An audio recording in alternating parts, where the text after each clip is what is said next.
Hi, I'm Ashton Dykstra, and this is part 2 of my global learning project.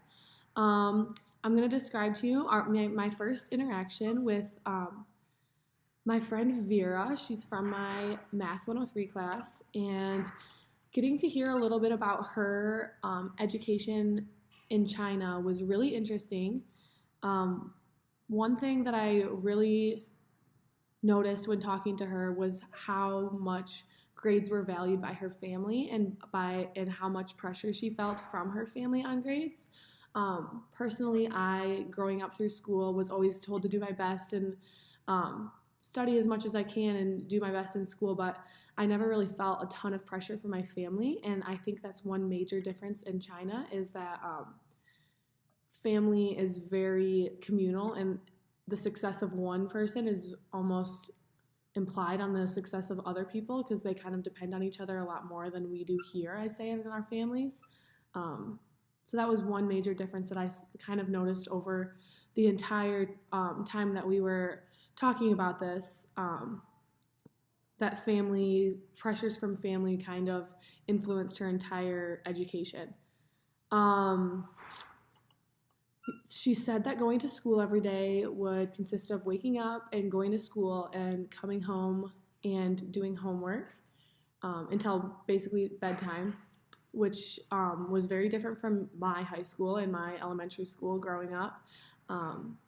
After school was always filled with extracurriculars like sports or dance or piano practice or whatever. I was always busy, as same as she was, but mine was more busy with extracurriculars and doing so many things where the focus was mostly on school for Vera.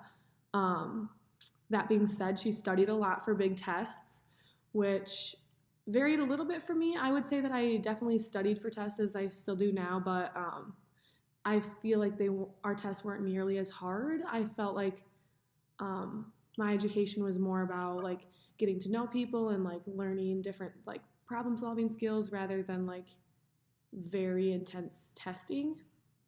One similarity that I think me and Vera hold together very much was loving being social and hanging out with friends, even though the way that we did so was very different. It was very interesting to see how similar we really are with being social and hanging out with our friends and loving spending time with people. One thing that I learned about my culture growing up and my education in America is that we really value being able to multitask and being good at multiple things rather than just focusing on one thing and being really good at that. So overall, I had a really good time talking to Vera for the first time. It was really interesting to learn about her culture and her education growing up, and I'm excited to see what our next interaction will hold. Thank you.